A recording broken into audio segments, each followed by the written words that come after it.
भासाद्विपर्ययः भासाद्विपर्ययः इति इति वक्षेत्तयोर्लक्ष्मः वक्षेतयोर्लक्ष्मा सिद्धमल्पं सिद्धमल्पं लघीयसः। लघीयसः। अब देखिए, हमने परोक्ष प्रमाण परोक्ष प्रमाण के भेदों को लेकर जो तृतीय परिच्छेद है उसे शुरू किया है, और उसके अंतर्गत जो परोक्ष प्रमाण के 5 भेद बताए हैं, स्मृति, प्रत्यभिज्ञान, तर्क, अनुमान, आगम, इसमें से 2 भेद हमने कल तक देखे। स्मृति और प्रत्यभिज्ञान हमारा हुआ है। ठीक, आज हम तर्क प्रमाण को लेकर देखेंगे। तर्क किसके पूर्वक होता है? तर्क होने के लिए कौन कौन से प्रमाणों का होना आवश्यक है? स्मृति और प्रत्यभिज्ञान दोनों होना चाहिए। और प्रत्यक्ष भी, प्रत्यक्ष है ना? प्रत्यक्ष निमित्त है। प्रत्यक्ष, स्मृति, प्रत्यभिज्ञान, इनके पूर्वक तर्क ज्ञान होता है या तर्क प्रमाण होता है। ठीक, चलो। स्क्रीन दिख रही है? जी। देखो, तर्क प्रमाण की व्याख्या शॉर्ट में हम देख लेते हैं। आज पहले इसके जो प्रमुख शब्द है, जैसे उपलम्भ किसे कहते हैं, अनुपलम्भ किसे कहते हैं, अन्वय क्या होता है, व्यतिरेक क्या होता है, व्याप्ति किसे कहते हैं, अविनाभाव संबंध क्या होता है, हेतु क्या है, साध्य क्या है, इन शब्दों को आज हम क्लियर करेंगे तर्क प्रमाण के साथ, है ना? देखिए, सूत्र देखिए, उपलम्भानुपलम्भ निमित्तम व्याप्ति ज्ञानम ऊह। सूत्र में वापस पढ़ती हूं, उपलम्भानुपलम्भ निमित्तम व्याप्ति ज्ञानम ऊह। उपलम्भ और अनुपलम्भ के निमित्त से जो व्याप्ति का ज्ञान होता है उसे ऊह कहते हैं। ऊह यानी तर्क, ये तर्क के लिए पर्यायवाची शब्द है। ऊह को तर्क भी कहते हैं। ठीक, अब देखिए, उपलम्भ यानी अन्वय और अनुपलम्भ यानी व्यतिरेक, इनके निमित्त से जो व्याप्ति का ज्ञान होता है उसे तर्क कहा गया है। अगर आप न्याय दीपिका देखें तो न्याय दीपिका में तर्क की व्याख्या की है, व्याप्ति ज्ञानम तर्क। जो व्याप्ति का ज्ञान है उसे तर्क कहते हैं। ठीक, अब व्याप्ति का ज्ञान क्या है ये हम आगे क्लियर करेंगे, पहले इस सूत्र को क्लियर कर लेते हैं। अब ये तर्क प्रमाण जो है, यहाँ पर आचार्य श्री जी की जो नीचे विवेचन है उसमें देखिए, उन्होंने कहा है कि तर्क प्रमाण यह प्रत्यक्ष प्रमाण से भिन्न है और ये अनुमान प्रमाण से भी भिन्न है। इसको मैं आगे के स्लाइड में क्लियर करूंगी। प्रत्यक्ष प्रमाण से तो हम क्या करते हैं, अग्नि और धुएं को अलग अलग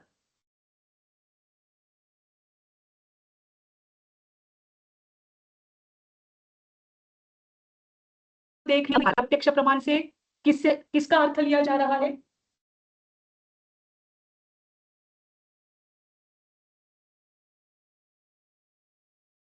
मेरी आवाज आ रही है? हाँ मैडम, मेरी आवाज आ रही है? आ रही है मैडम। हाँ, आप एकदम से चले गए, 1 मिनट।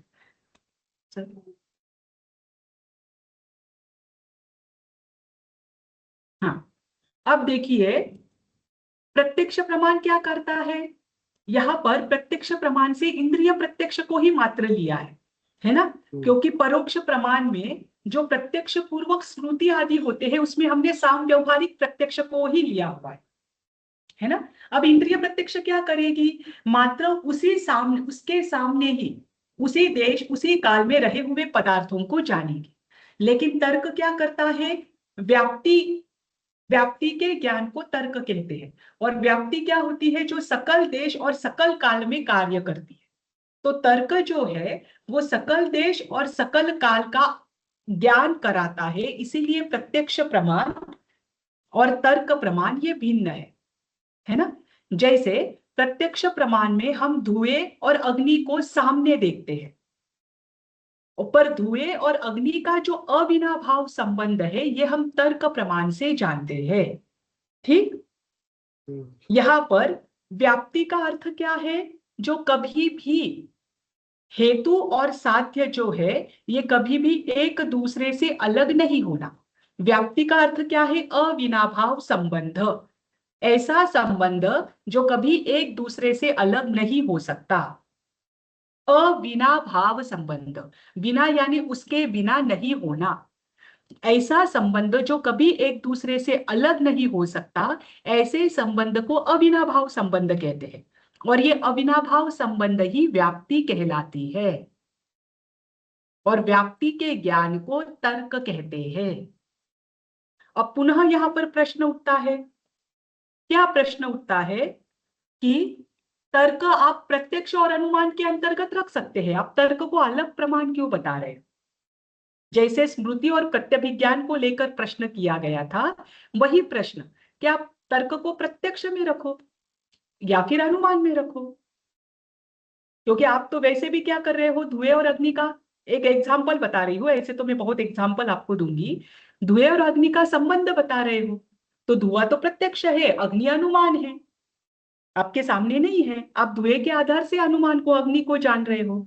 तो यहां पर बताया है कि तर्क न तो प्रत्यक्ष प्रमाण के अंतर्गत आ सकता है, ना ही अनुमान प्रमाण के अंतर्गत, क्योंकि अनुमान स्वयं तर्क पर आश्रित है। जब तक तर्क नहीं होगा, व्याप्ति का ज्ञान नहीं होगा, तब तक अनुमान भी नहीं होगा, है ना? तर्क स्वयं किस पर, अनुमान स्वयं किस पर आधारित है? तर्क पर। धुएं और अग्नि का जो संबंध है, उससे ही तो आपको अनुमान, अग्नि रूपी अनुमान का ज्ञान हो रहा है ना?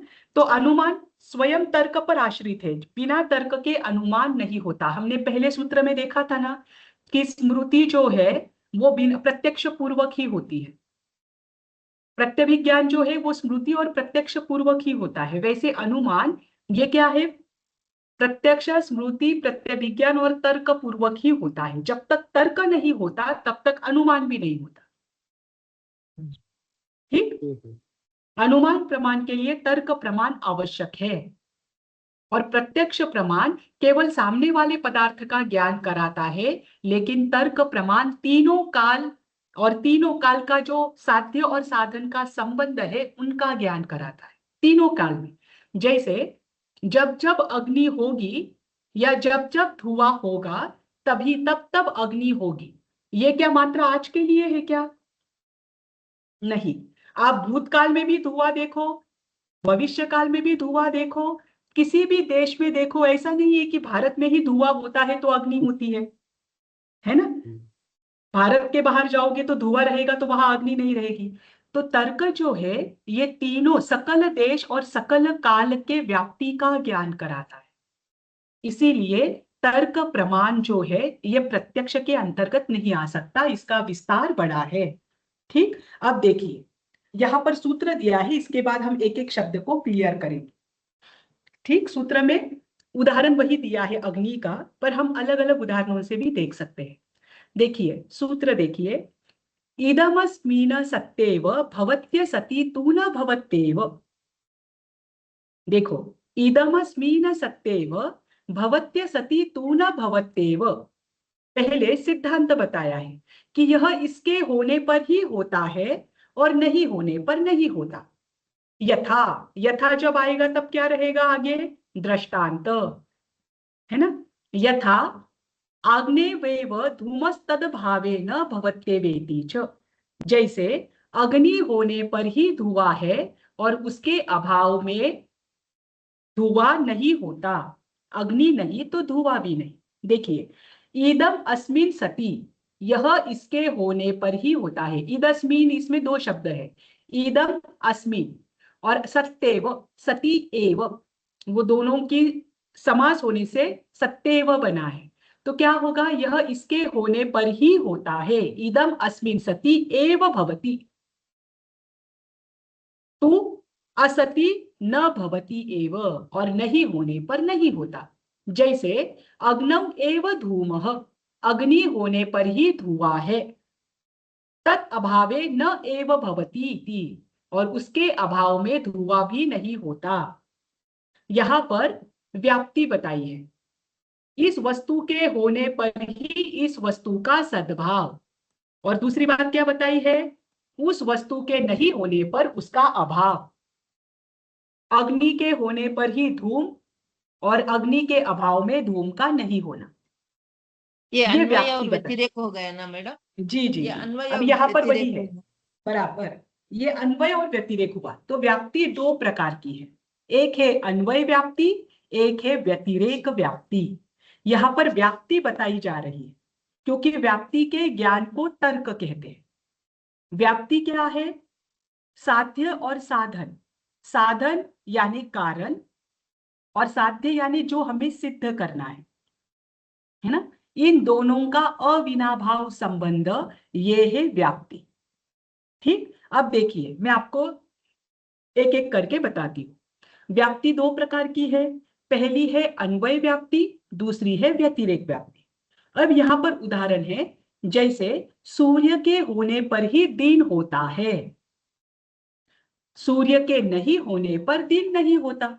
जब सूर्य उदित होता है तब ही दिन होता है, जब सूर्य नहीं होता यानी सूर्य अस्त हो जाता है तब दिन नहीं होता, है ना? ऐसा कभी हुआ है कि सूर्य उदित नहीं हुआ हो और आपका दिन हुआ हो? मतलब व्याप्ति का अर्थ क्या है कि जो सकल काल और सकल देश में लागू हो, इसमें कोई भी व्यभिचार नहीं है। जैसे किसी ने कहा मैं रोज 6 बजे उठता हूं, रोज बिना चूके कंपलसरी मैं 6 बजे उठता हूं। अब आप उसके घर में गए, उस दिन वो 7 बजे उठा तो ये हुआ व्यभिचार, ये हुआ अपवाद, जिसमें जिसके दो संबंधों में, दो वस्तुओं में जो आप साध्य साधक संबंध दिखा रहे हो, इसमें कोई भी अपवाद नहीं है, इसमें किसी भी प्रकार का व्यभिचार नहीं हो, वहां पर ही व्याप्ति हो सकती है, वहां पर ही अविनाभाव संबंध होता है, इसमें आप अपवाद नहीं दिखा सकते। हाँ चलो धुआं है तो कभी कभी अग्नि नहीं भी होती है, ऐसा नहीं होता, है ना? जैसे आपको सुबह आप रास्ते पर चलने के लिए निकले और रास्ते में आपको सड़क गीली लगी, पूरी की पूरी सड़क गीली है, तो आप क्या करो, क्या समझ जाओगे कि रात्रि में वर्षा हुई है ना? रात्रि में वर्षा हुई है, ये अविनाभाव संबंध है, ये कंफर्म है कि पूरी की पूरी सड़क गीली है, मैं दूर दूर तक 4-4 5-5 किलोमीटर तक चल रहा हूं तब तक पूरी सड़क गीली है, इसका मतलब रात्रि में वर्षा हुई है ना? तो वर्षा होने के बाद ही वो सड़क गीली हुई है, इसमें कोई अपवाद है क्या? नहीं। तो जहां पर जिस संबंध में, जो अविनाभाव संबंध ही उसे कहते हैं कि जिसके होने पर वह होती है, इस वस्तु के होने पर यह वस्तु होती ही है और इसके नहीं होने पर यह नहीं होती, ये है अविनाभाव संबंध, इसे कहते हैं व्याप्ति। और ये व्याप्ति दो प्रकार की है, अन्वय व्याप्ति, व्यतिरेक व्याप्ति, है ना? जैसे साध्य क्या है? जिसे आपको सिद्ध करना है। अब मुझे बताइए, धुआं और अग्नि है, पर्वत में धुआं है, इस कारण पर्वत में अग्नि है, इसमें धुआं और अग्नि दो वस्तुएं हैं, तो धुआं क्या है? कारण है या साध्य है? साधन है या साध्य है? साधन, साधन है। हाँ, है ना? साधन है, वो कारण है। उस कारण के आधार पर अब आपको ज्ञान किसका हो रहा है? अग्नि का, वो साध्य हो गया। तो अग्नि साध्य है, ये शब्द ध्यान रखना, है ना? तो जब साध्य को पहले रखकर साधन का सद्भाव दिखाया जाता है, मतलब साध्य क्या है आपकी? अग्नि, अग्नि के होने पर ही धुआं होता है, धुआं साधन है। जब साध्य को पहले रखकर साधन का सद्भाव बताया जाता है, वह होता है अन्वय, उसे अन्वय व्याप्ति कहते हैं। और साध्य के अभाव में, साध्य के नहीं होने पर साधन का भी नहीं होना, अगर अग्नि ही नहीं है तो धुआं होगा भी नहीं, यह है व्यतिरेक व्याप्ति। जब सद्भाव दिखाया जाता है तो अन्वय व्याप्ति, जब अभाव दिखाया जाता है तो व्यतिरेक। जैसे देखिए, बल्ब, बल्ब कब जलता है? जब उसमें विद्युत प्रवाह होता है ना?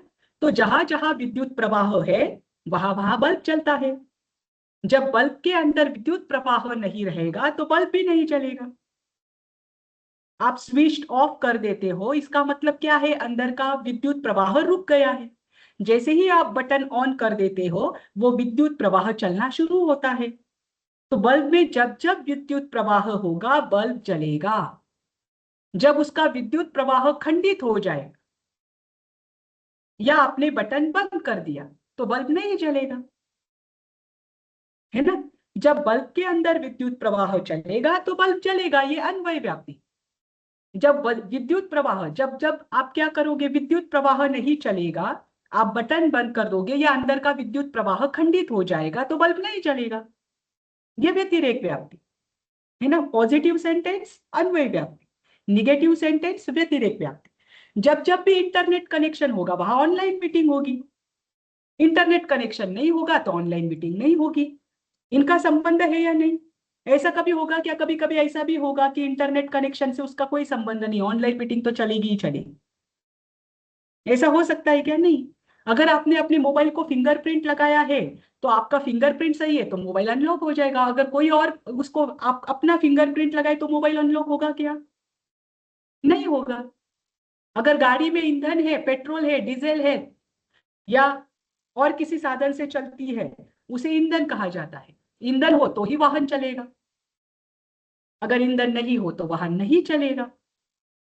खारापन है तो नमक है, नमक खा होना ही खारापन है। जहां जहां खारापन होगा वहां वहां नमक अवश्य होगा, जहां जहां खारापन नहीं होगा वहां नमक नहीं होगा। जहां जहां मिठास होगी वहां वहां शक्कर होगी, आपके साइंस की भाषा में ग्लूकोज होगा, है ना। ये ये है अविनाभाव संबंध, इसे अविनाभाव संबंध कह रहे हैं। और अविनाभाव संबंध आप दो तरीके से दिखा सकते हैं, एक तो होने पर होना, नहीं होने पर नहीं होना। अविनाभाव संबंध में किसी भी प्रकार का अपवाद नहीं होता, ये ध्यान रखना। ये सदा सर्वकाल, सकल देश सकल काल में ये हमेशा रहता है। ऐसा जो संबंध है उसे कहते हैं अविनाभाव संबंध। अविनाभाव संबंध को ही व्याप्ति कहते हैं। और व्याप्ति का ज्ञान होना, ऐसे अविनाभाव संबंध का ज्ञान होना, वो है तर्क, है ना। ये समझ में आया? अविनाभाव संबंध का अर्थ क्या है? ऐसा संबंध जो कभी भी टूटे नहीं, सदा सर्वकाल बना रहे, उसमें किसी भी प्रकार का कोई भी व्यभिचार यानी अपवाद ना हो। ऐसा नहीं होगा कि चतुर्थ आर्य में सम्यक दर्शन से ही मोक्ष प्राप्ति होती थी, विदेह क्षेत्र में सम्यक दर्शन से मोक्ष प्राप्ति नहीं होती। सम्यक दर्शन का और मोक्ष प्राप्ति का अविनाभाव संबंध है। ऐसा नहीं होगा कि पांचवें आर्य के आत्मा में ही ज्ञान गुण होता है, पहले आर्य के आत्मा में ज्ञान गुण नहीं होता। ऐसा होगा क्या कभी?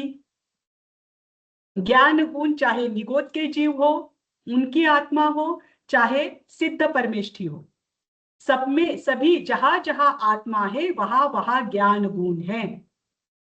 ये कौन सा संबंध है? अविनाभाव संबंध। क्या इसमें कभी कोई व्यतिरेक या कभी कोई अपवाद आ सकता है क्या, कि चलो चतुर्थ आर्य के जीव है उनमें ज्ञान गुण नहीं रहेगा, पहले आर्य के जीव है उनकी आत्मा में ज्ञान गुण नहीं रहेगा? ऐसा कभी होगा क्या? नहीं, है ना। तो अविनाभाव संबंध का अर्थ क्या है? जो सकल देश सकल कार्य काल में जो संबंध स्थापित हो वो अविनाभाव संबंध है। और अविनाभाव संबंध को ही व्याप्ति कहते हैं, ध्यान रखना। व्याप्ति किसे कहते हैं? अविनाभाव संबंध को। और ये व्याप्ति का ज्ञान कराने वाला जो प्रमाण है वो है तर्क। ये क्लियर हुआ? मैडम कभी मैडम अविनाभाव अगर संबंध के मैडम मैडम हाँ जनरली हम तर्क कब करते हैं मैडम? हमें कुछ संशय रहे तो हम तर्क करते हैं ना? हाँ, तो तर्क कहते ही उसे, तर्क यानी एक तरीके से परीक्षा।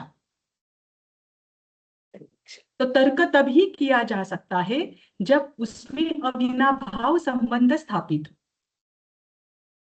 है ना। या अगर अविनाभाव संबंध नहीं है तो वो तर्क तर्क नहीं हो सकता, फिर वो तर्क गलत भी हो सकता है, वो तर्काभास भी हो सकता है। आपको आपके ये होने के बाद आपको तर्काभास क्या है, प्रमाणाभास क्या है, परोक्ष प्रमाणाभास क्या है, अनुमानाभास क्या है, ये आएगा। कि कभी कभी अविनाभाव संबंध नहीं होता है तब भी हम तर्क कर लेते हैं, है ना। अविनाभाव संबंध होना जरूरी है, उसके ज्ञान को ही तर्क कहते हैं। ठीक, अभी देखो तर्क में तर्क क्या है, अन्वय क्या है, व्यतिरेक क्या है, व्याप्ति क्या है। देखो जैसे हमने अभी बिजली का लिया था, बल्ब का उदाहरण लिया था। बल्ब के उदाहरण में आपको क्या दिखाना है, सिद्ध जिसे करना है। जैसे धुएं का और अग्नि का उदाहरण हमेशा आता है, इसलिए दूसरा उदाहरण लिया है। अब आपको यह सिद्ध करना है कि बिजली का बल्ब है ना, उसमें बल्ब जो है, बल्ब का जलना आपको सिद्ध करना है। ठीक, जिसे सिद्ध करना है उसे कहते हैं साध्य। ठीक, जैसे आपको दूर से पर्वत में धुआं दिखाई दे रहा है और आपको सिद्ध क्या करना है, पर्वत में अग्नि है। अग्नि आपको दिख नहीं रही है, अग्नि आपको दिख नहीं रही है, आपको उस धुएं के माध्यम से अग्नि है वहां पर, यह सिद्ध करना है। तो जिसे सिद्ध करना होता है उसे कहते हैं साध्य, है ना। जिसे सिद्ध करना हो उसे कहते हैं साध्य। और जिसे अभी अग्नि को आपको सिद्ध करना है कि पर्वत में अग्नि है, यह आपको सिद्ध करना है। तो वो सिद्ध करने के लिए जो आप कारण दिखाओगे, जिस कारण के माध्यम से हम पर्वत में आग लगी हुई है ये सिद्ध करना चाहते हैं, उसे कहते हैं साधन या हेतु। हेतु किससे कहते हैं, कारण को। ध्यान रखना, हेतु यानी कारण, कारण के माध्यम से हम कार्य को सिद्ध करते हैं। हेतु है साधन, साधन, कारण, हेतु, लिंग, ये सारे समानार्थी शब्द है। कभी हेतु शब्द आएगा तो कभी साधन शब्द आएगा, कभी कारण शब्द आएगा, कभी लिंग शब्द आएगा। आप समझ लेना कि ये सब समानार्थी शब्द है। ठीक, तो जिसके माध्यम से पर्वत में आग लगी हुई है, ये आप जिसके साथ माध्यम से सिद्ध करोगे वो माध्यम है साधन। अब साधन क्या रहेगा, धुआं, है ना। यहां पर साधन क्या है, विद्युत प्रवाह। बल्ब जल रहा है या बल्ब का जलना आपको सिद्ध करना है, तो आप किसके माध्यम से सिद्ध करोगे, विद्युत प्रवाह के माध्यम से। उस बल्ब में विद्युत प्रवाह चल रहा है इसीलिए बल्ब जल रहा है ना। तो विद्युत प्रवाह कारण है और आपका बल्ब का जलना साध्य है, कार्य। ठीक, अब इसमें अन्वय क्या होगा, जहां जहां विद्युत प्रवाह होगा, जिस जिस बल्ब में विद्युत प्रवाह होगा वो बल्ब जलेगा। जिसमें करंट नहीं जलेगा या विद्युत का प्रवाह नहीं होगा वो बल्ब नहीं जलेगा। तो जब आप पॉजिटिवली वो सेंटेंस बताते हैं तो वो है अन्वय, और जब वही सेंटेंस आप अभाव के रूप में या निगेटिव वे में बताते हैं तो वो है व्यतिरेक। और इसमें व्याप्ति क्या है, विद्युत प्रवाह का और बल्ब के जलने का अविनाभाव संबंध, है ना। जैसे पर्वत में अग्नि है, पर्वत के बाहर आपको धुआं दिख रहा है, धुएं के माध्यम से आपने जाना कि पर्वत में अग्नि है, क्योंकि आपको पता है कि अग्नि का और धुएं का अविनाभाव संबंध है। धुआं तभी होता है जब अग्नि होती है, जो बिना बिना अग्नि का जो धुआं है वो धुआं नहीं होता, वो आपका आभास है। उसे आप क्या कह सकते हो, स्मॉग कह सकते हो, है ना। ठीक, ये शब्द क्लियर हुआ है आपको। अब इसमें कहीं भी कोई है, हेतु किसे कहते हैं, कारण को। साधन किसे कहते हैं, कारण को। जिसे सिद्ध करना है उसे क्या कहते हैं, साध्य, है ना। अविनाभाव संबंध किसे कहते हैं, जो संबंध में कभी भी अपवाद नहीं आता, जो सकल देश और सकल काल में जो संबंध रहता है उसे अविनाभाव संबंध कहते हैं। और अविनाभाव संबंध को ही व्याप्ति कहा जाता है ना। और व्याप्ति के ज्ञान को कहते हैं तर्क। ठीक, इतना क्लियर हुआ। जी।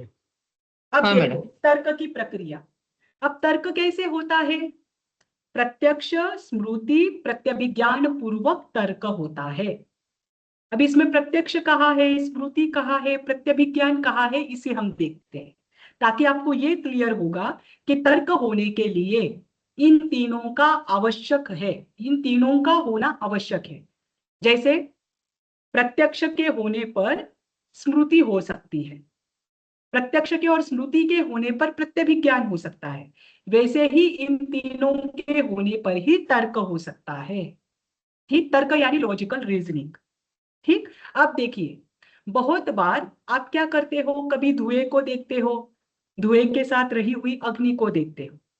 आपने कभी पहली बार धुआं देखा, धुएं के साथ अग्नि को देखा, तो आपका ये जो देखना है, प्रत्यक्ष में आपने धुएं को देखा, प्रत्यक्ष में आपने अग्नि को देखा, या आपने जो अपने इंद्रियों से प्रत्यक्ष में देखा, ये आपका प्रत्यक्ष ज्ञान है ना। जैसे रसोई में, रसोई घर में क्या किया था, गैस जलाकर उस पर कोई बर्तन रखा था और बहुत देर, बहुत पकने के बाद उससे धुआं निकलने लगा। आपने ये देखा, बहुत बार देखा, बहुत बार आप धुआं देखते हो, धुएं के साथ अग्नि देखते हो। तो जब जब भी आप इंद्रियों से सामने देखते हो, वो होता है आपका प्रत्यक्ष ज्ञान, प्रत्यक्ष प्रमाण। अब आपको स्मरण होता है कि अरे मैंने धुआं देखा था और उसी के पास में अग्नि भी देखी थी। आपको ये क्या होता है बाद में, ये अनुभव आने के बाद ये आपकी स्मृति में रहता है, स्मरण होता है ना। बहुत बार हमें क्या होता है, बहुत सारी चीजें याद आती है, खाली बैठे बहुत सारी चीजें याद आती है कि मैंने ये देखा था, मैंने वो देखा था। अब ये स्मरण में स्थिर हो गया। अब आप किसी नए स्थान पर गए और आपने धुआं देखा, तो धुआं देखते ही आपको स्मृति हो आई कि अरे मैंने क्या किया था, तब भी धुआं देखा था, पर उस धुएं के बाजू में अग्नि थी। ये जो धुआं मुझे सामने दिखाई दे रहा है वो उस धुएं के समान ही है। यह है सादृश्य प्रत्यभिज्ञान। फिर आपने क्या किया, पहाड़ पर धुआं दिखाई दिया तो पहले धुएं को जो आपने कभी देखा है उसमें स्मरण किया, और उसको स्मरण करने के बाद आपने लॉजिकल रीजनिंग को यूज किया, अपने लॉजिकल दिमाग को यूज किया कि आज तक जब जब भी मैंने धुआं देखा वहां पर अग्नि निश्चित थी। इसका मतलब क्या है, जहां धुआं होता है वहां आग होती है, या जहां अग्नि होती है वही धुआं हो सकता है। क्योंकि मैंने जहां जहां भी धुआं देखा है, जितनी बार भी देखा है, उतनी बार मुझे अग्नि भी दिखाई दी है ना। तो धुआं बिना आग का नहीं हो सकता। तो यहाँ पर आपने तर्क से धुआं और अग्नि के अविनाभाव संबंध को जान लिया, और ये जो आपको अविनाभाव संबंध का ज्ञान हुआ, ये है तर्क प्रमाण, इसे कहते हैं तर्क प्रमाण। ठीक, और बिना तर्क प्रमाण के आप अनुमान सिद्ध नहीं कर सकते, क्योंकि अनुमान से आप केवल धुएं को देख रहे हैं, और धुएं के माध्यम से आप पर्वत में रही हुई अग्नि का अनुमान कर रहे हो। तो अनुमान होने के लिए तर्क प्रमाण होना आवश्यक है। ठीक, ये क्लियर हुआ कि तर्क प्रमाण के लिए बहुत बार का देखा हुआ प्रत्यक्ष, बहुत बार की स्मृति, बहुत बार का प्रत्यभिज्ञान, इनके आधार पर आपका तर्क प्रमाण होता है। इन्हीं के आधार पर आप अविनाभाव संबंध बता सकते हो। एक बार देखने से आप अविनाभाव संबंध नहीं बता सकते, है ना। जैसे स्किनर है, स्किनर नाम के एक साइकोलॉजिस्ट हुए, उन्होंने क्या किया, एक चूहे को पिंजरे में बंद किया और वहां पर लेवर का बटन दबा लगा दिया कि उससे पहली बार फूड दे दिया, और वहां पर लेवर उस चूहे को छोड़ दिया अंदर। अब पहली बार के लिए जब उसे फूड दिया गया था तब तो उसने खा लिया, वो निश्चिंत था, उसने उस लेवर के पास ध्यान दिया ही नहीं। अब वहां पर उसे भूख लगी, वो इधर उधर उछलने लगा, देखने लगा पिंजरे में, बाहर देख रहा है कोई दिख रहा है क्या, क्योंकि अब तो भूख लगी, अब उसके लिए तो मुझे घूमना रहेगा। तो गलती से उसने एक बार लेवर का बटन दबा दिया, उस लेवर को दबा दिया, तो वहां पर फूड आ गया। अब उसने खा लिया, एक बार भी उसको ध्यान में नहीं आया, उसे लगा अपने आप आ गया, उसने खा लिया। फिर सेकेंड डे वापस उसे भूख लगी, वापस वो इधर उधर घूमने लगा, वापस उसने गलती से उस लेबर को दबा दिया तो वापस फूड नीचे आ गया। फिर ठीक उसे ये लगा, अरे कल भी ऐसा ही हुआ था, आज भी ऐसा ही हुआ है, पर फिर भी अभी तक उसे कंफर्म नहीं हुआ है। उसने आहार कर लिया, अपना फूड खा लिया, वापस दिन चला गया, वापस दूसरे दिन उसे भूख लगी, वापस वो इधर उधर घूमने लगा, और उसने देख लिया एक बार कि एक बार एक काम करता हूँ, मैं क्या करता हूँ, इसे दबाता हूँ, क्योंकि 2 बार तो ऐसा हुआ है। उसने दबाया तो सच में फूड मिल गया। अब उसे थोड़ा सा कंफर्म हुआ कि इसे दबाने से मुझे फूड मिलता है ना। फिर चौथी बार वही किया, 5वीं बार वही किया। जब बार बार करता गया तब उसे कंफर्म हो गया कि इसे दबाने से मुझे फूड मिलता है। ये कब होता है कंफर्म? जो बार बार होता है। तर्क प्रमाण भी वैसा ही है। अविनाभाव संबंध एक बार से नहीं होता। जब आप बार बार क्या करते हो, दो साध्य और साधन के बीच में संबंध का अनुमान लगाते हो, उसको देखते हो, तभी आपका तर्क प्रमाण हो सकता है ना। तो ये अविनाभाव संबंध एक बार से नहीं होता। ठीक, इसके लिए बार बार प्रत्यक्ष और स्मृति का होना जरूरी है। ठीक, ये हाँ क्लियर मैडम, हुआ? मैडम मैडम ये तो न्याय की भाषा है मैडम, ये तो न्याय की भाषा है मैडम। हाँ, हाँ, हमें जनरली तो वो विसंवाद को तर्क मानते थे ना पहले, तो वो कोई भी कुछ कहता है उसे हमें नहीं मानते, कुछ आर्ग्यूमेंट्स करते हैं ना उसी को तर्क मान समझते थे नहीं मैडम, नहीं नहीं वो नहीं, तो। आर्ग्यूमेंट्स हाँ कब देखो, हाँ आर्ग्यूमेंट्स जब किसी अविनाभाव, देखो तर्क उसे ही कहते, लॉजिकल रीजनिंग जिसे कहते हैं, उसमें अविनाभाव संबंध ही होता है। आप कोई भी उदाहरण ले लीजिए, आप मुझे एक उदाहरण हम्म। दीजिए, आप तर्क किसे कहते हैं? नहीं, अब तक हमें विसंवाद को ही तर्क समझते थे, इसलिए मैंने पूछ लिया आपसे। नहीं नहीं नहीं नहीं नहीं, तर्क सही हाँ बात होती है। देखो आपने हाँ। समय सार में भी पढ़ा होगा कि आप, जैसे आचार्य कुंद ने वहां पर भी बताया है कि आप तर्क की कसौटी पर कसकर अपने आत्मा के स्वरूप को जानो, हाँ हाँ उसकी मैडम, हाँ। परीक्षा करो, है ना। हम्म मैंने कहा है इसलिए हम्म नहीं, आप स्वयं क्या करो, उसे जानो, तर्क की कसौटी पर कसो, उसकी परीक्षा करो, हम्म अपने लॉजिकल दिमाग से लगाओ। देखो अंधविश्वास जो होते हैं ना, वहां पर तर्क नहीं होता। और हम्म हमें हमेशा, हम भगवान महावीर के शासन में हैं, हमें हमेशा ये बताया है कि आप तर्क की कसौटी पर कसो कि वास्तव में मोक्ष मार्ग क्या है, हम्म उसकी परीक्षा करो, लॉजिकल वे से सोचो, और फिर आप अगर तर्क की कसौटी पर कसोगे, तब आपको जो आत्मानुभूति होगी, या तब आप जब सत्य के पथ पर चलोगे, तो आप दृढ़ता के साथ चल पाओगे। लॉजिकल दिमाग लगाना है, लॉजिक लगाना है कि यह लॉजिक क्या है। और अब हम्म जब आप तर्क प्रमाण यूज करना शुरू करते हो, आपके अंधविश्वास अपने आप चले जाते हैं। हम्म फिर हम अंधविश्वासों को क्या नहीं करते, वहां वैल्यू नहीं देते, क्योंकि तर्क आपके पास है, तर्क प्रमाण का आप यूज कर रहे हो, है ना। तर्काभास नहीं, तर्क प्रमाण। मैडम लॉजिकली एक बात, सोचना है, लॉजिकली ये पॉसिबल है क्या? मैडम प्रत्यक्ष में आपने बताया कि हम साक्षात चीज को देखते हैं, उसको हम प्रत्यक्ष बोल रहे हैं। अब मान लीजिए, जो एक उदाहरण दे रहा हूँ आपको, जैसे पोटेशियम साइनाइड खाने से आदमी मर जाता है। पोटेशियम साइनाइड ऐसा है कि उसको टेस्ट करके भी कोई नहीं बता पाया, हमें मालूम है। तो ये मतलब ना तो हमने देखा, तो प्रत्यक्ष भी नहीं हुआ, लेकिन दो में अविनाभावी संबंध है। पोटेशियम साइनाइड में और मरने में अविनाभावी संबंध है। तो ये तर्क होगा कि नहीं? यहाँ पे तर्क वाली चीज व्याप्ति, व्याप्ति तो हो रही है हमको। बराबर, मतलब आपका, देखिए देखिए एक मिनट, अभी आप यहाँ पर प्रत्यक्ष क्या होगा, इंद्रियों का जो ज्ञान है, इंद्रियों से होने वाले स्पष्ट ज्ञान को आप प्रत्यक्ष कहते हैं। यहाँ पर जी उदाहरण मैंने चक्षुर इंद्रिय का दिया है आप, हम्म, है ना, जिसने जी रसनेन्द्रिय के माध्यम से पोटेशियम साइनाइड को खाया है, हम्म, खाया है, इसके आपके पास उदाहरण है। उन उदाहरणों को भी तो आपने प्रत्यक्ष अपना जाना है ना।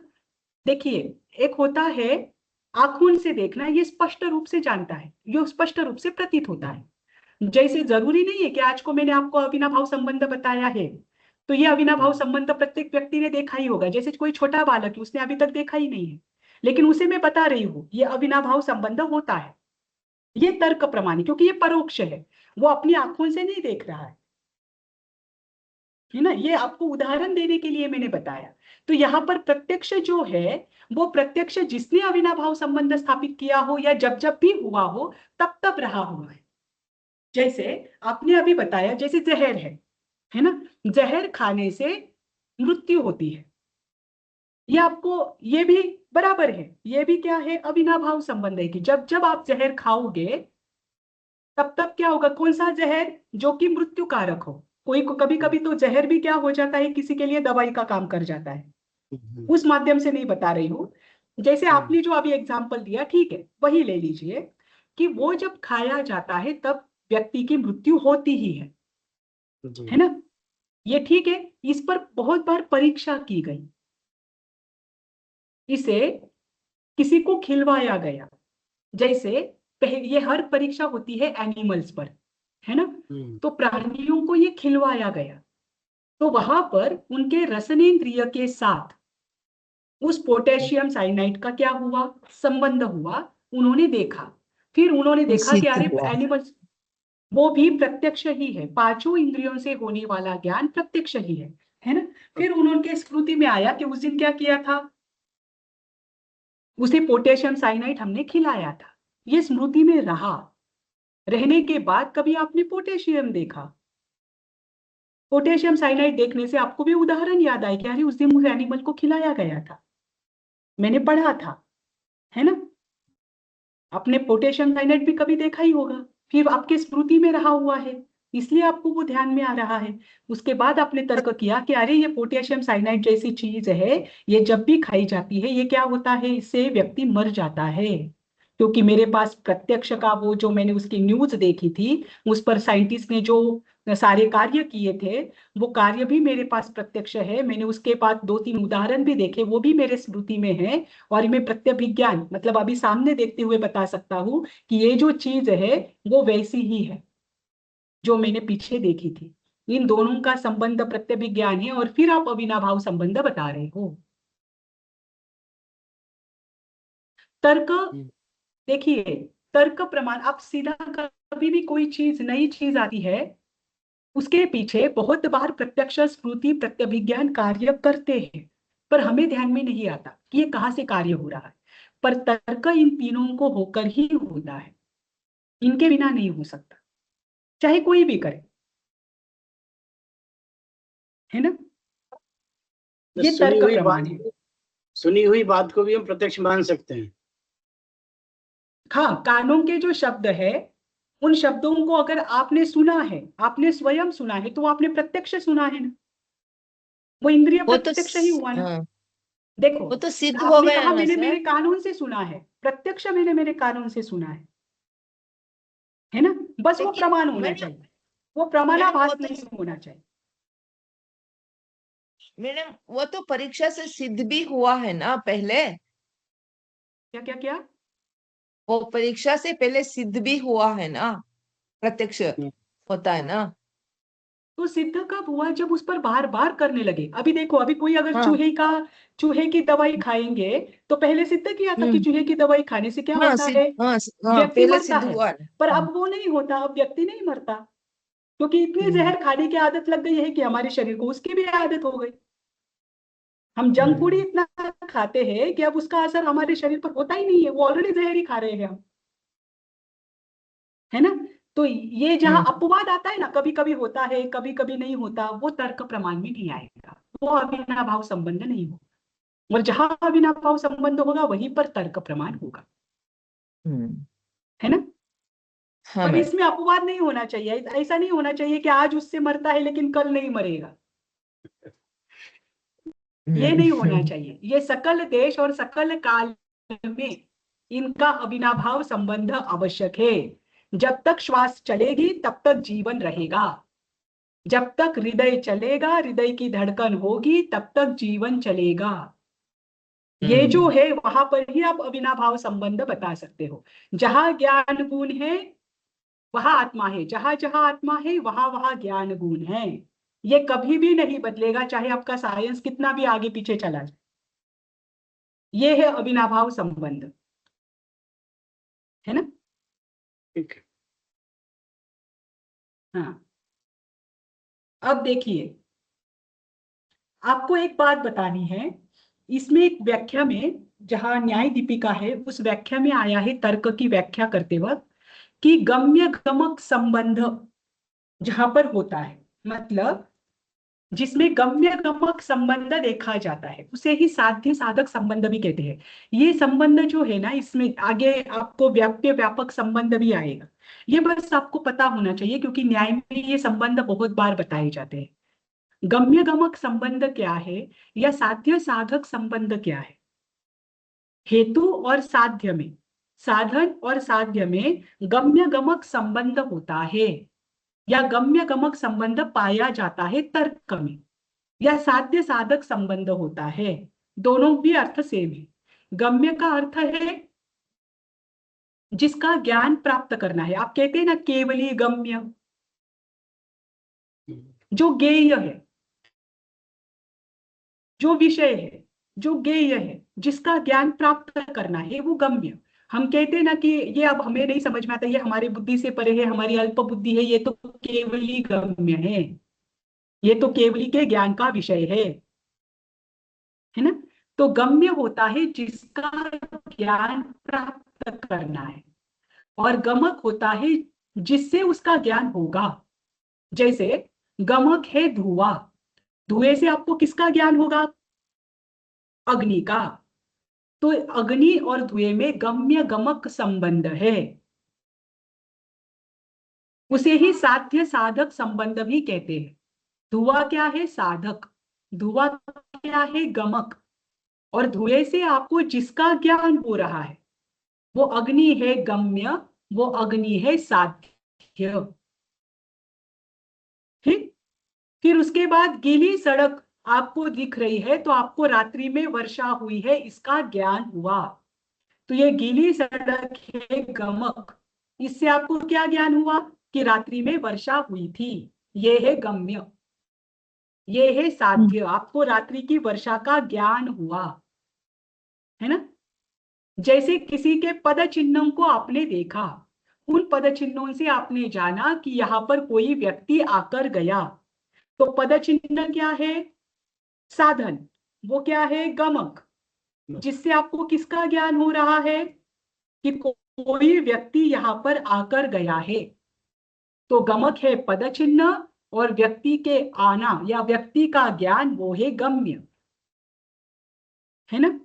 जैसे आपने भोजन की सुगंध बाहर आई, भोजन की सुगंध है गमक, जिससे आपको क्या ज्ञान हुआ? भोजन पक रहा है।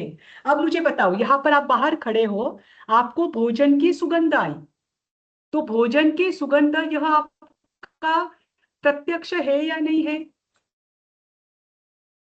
प्रत्यक्ष है मैडम। क्या प्रत्यक्ष है? पहले कौन से इंद्रिय का प्रत्यक्ष है ये? स्मृति प्रत्यक्ष है मैडम। नहीं, श्रुति प्रत्यक्ष है ही नहीं, श्रुति तो परोक्ष है।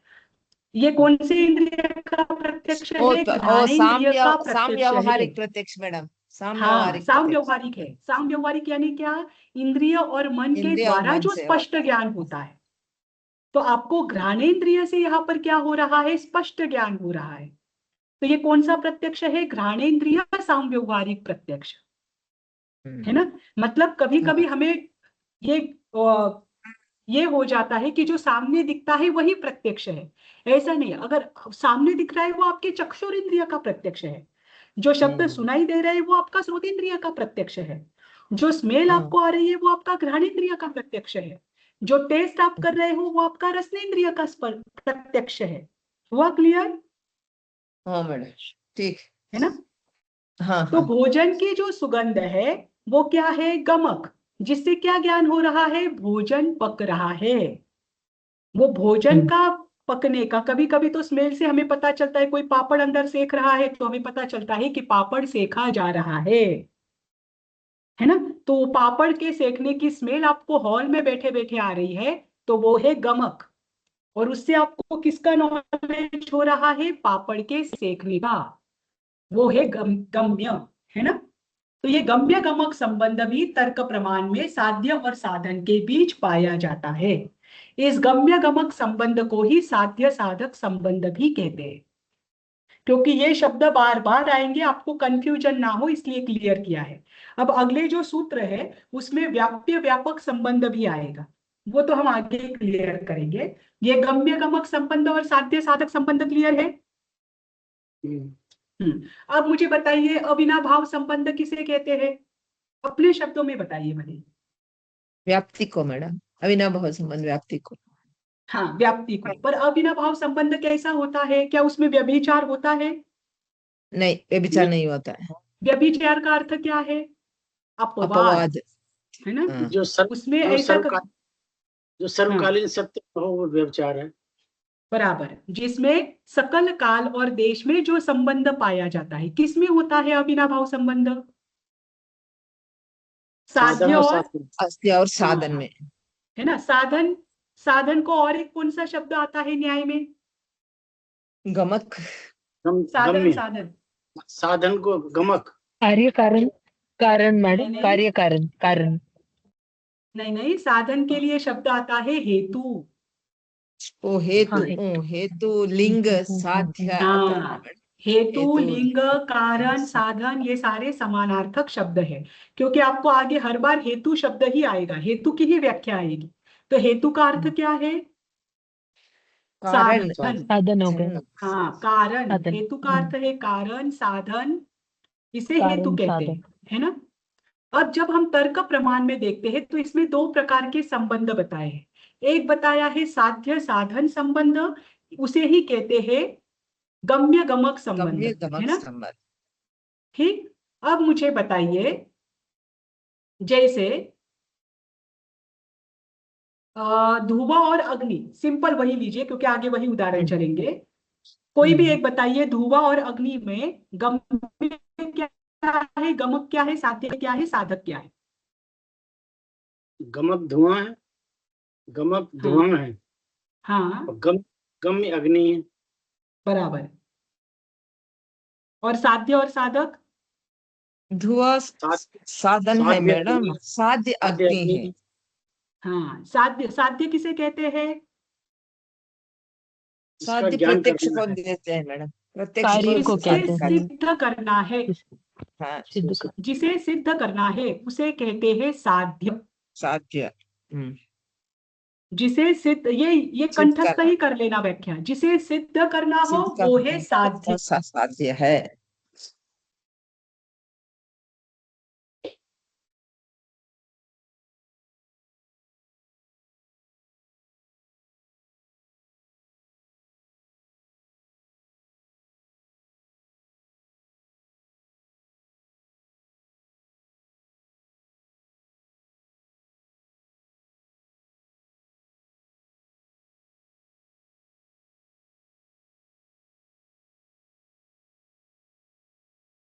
जाते जाते कंफ्यूज होता है ना सर?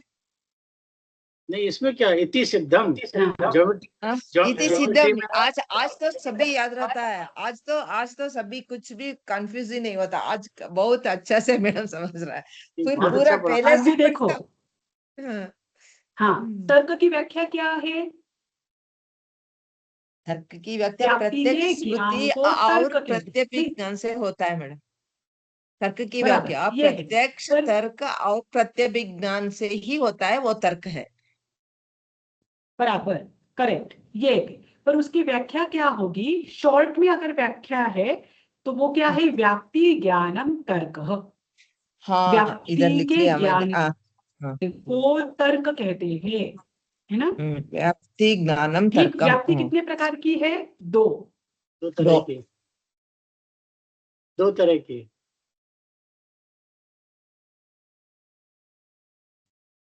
व्याप्ति कितने प्रकार की है? दो प्रकार मैडम। अन्वय और व्यतिरेक। कौन सी है दो प्रकार की व्यतिरेक, व्याप्ति? अन्वय और बराबर। व्यतिरेक। अन्वय, साध्य के होने पर साधन का होना, हाँ, अन्वय। साध्य का ना है ना? होने पर होना, साध्य के ना होने पर साध्य नहीं होना, वो अभाव। अभाव का है ना, वो व्यतिरेक है। हाँ, साध्य के नहीं होने पर साधन का नहीं होना, होना। वो व्यतिरेक। ठीक। हम्म। तो तर्क प्रमाण क्लियर हुआ? हाँ मैडम। हाँ। हाँ। अब इससे रिलेटेड कोई प्रश्न है? नहीं मैडम, बहुत अच्छा समझाया आपने, नहीं बहुत अच्छा समझाया। हाँ, पर आपका जो उदाहरण है ना अनिल जी, वो मुझे जी। भी थोड़ी उसमें शंका लग रही है। मैं एक बार वो क्लियर करती हूँ, पूछती हूँ किसी को कि तर्क जी। प्रमाण में और कोई है क्या, किसके माध्यम से, अगर किसी और के माध्यम से हमें पता चल रहा है तो उसे हम तर्क प्रमाण में रख सकते हैं क्या? क्योंकि रखना ही चाहिए, क्योंकि वो परोक्ष प्रमाण है, तो परोक्ष प्रमाण में ही रख सकते हैं। पर फिर भी मैं एक बार क्लियर करती हूँ वो, और आपको बताती हूँ। ठीक है। मैडम, अनिल जी ठीक। का अनिल जी ने जो एग्जाम्पल दिया था वो तो मेरे हिसाब से मुझे ऐसा लग रहा है, वो तो पहले तो ओ सेनेट तो कायत ओ मर जाता है, वो तो पहले सिद्ध हुआ ना। सिद्ध हुआ तो वो प्रत्यक्ष है ना, पहले तो आवाज सिद्ध हुआ बिल्कुल तो। नहीं आ रही है, पता नहीं वापस प्रॉब्लम होना शुरू हो। संजय जी, आवाज नहीं आ रही थी। आवाज नहीं आ रहा है मैडम। संजय जी, आपकी आवाज नहीं आ रही है, थोड़ा सा मेरे